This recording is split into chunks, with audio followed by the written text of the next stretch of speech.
Okay, grab a drink, not water, something stronger. Because I just found out my life isn't a life. It's a discarded script from a 90s soap opera that was rejected for being too unrealistic. You know those DNA kits? The ones where you're like, oh, I bet I'm 4% Viking. That explains why I like cold weather and yelling. Yeah, I took one. I thought I'd find out I'm related to royalty. Instead, I found out I'm the physical embodiment of a 20-year-old secret that's about to burn my family tree to the ground. Now, before we get into the Mother of the Year awards, let's be real. I'm not exactly a genius. I'm the person who has to turn the music down in the car so I can see the street signs better. I once spent 10 minutes looking for my phone while using the flashlight on my phone to see under the couch. So when I saw the DNA results and it said my father was actually Gary, my mom's best friend's husband, I literally thought the website was glitching. I was like, wow, Ancestry.com is really pushing their premium chaos tier this month.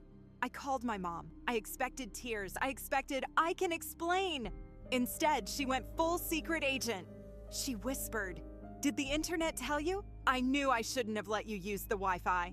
Apparently, 20 years ago, at a book club that was clearly just a front for Let's Ruin Everyone's Lives Club, my mom and Gary decided to create me. And the whole family knew. My Aunt Linda knew. My grandma knew.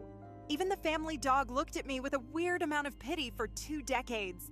They weren't hiding a secret. They were running a long con. I've been living in The Truman Show, but instead of Ed Harris directing, it's a woman who thinks live, laugh, love signs are a personality trait. So I did what any rational person would do. I invited everyone over for a surprise celebration. When they walked in, I didn't say a word. I just played the Mamma Mia soundtrack on a loop and started handing out name tags. I handed Gary one that said biological hazard and my dad, well, the guy who raised me, one that said the winner of the participation trophy.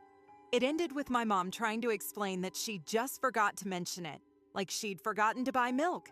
Gary tried to connect with me by offering me a coupon for a car wash he owns. My dad started high-fiving Gary because now he doesn't have to feel bad about accidentally shrinking my favorite sweaters in the wash for years. It wasn't a confrontation. It was a circus where the clowns were all related to me and everyone was fighting over who gets the last deviled egg. So what's the takeaway here? Look, finding out your life is a lie is heavy. But honestly, it's also kind of a relief.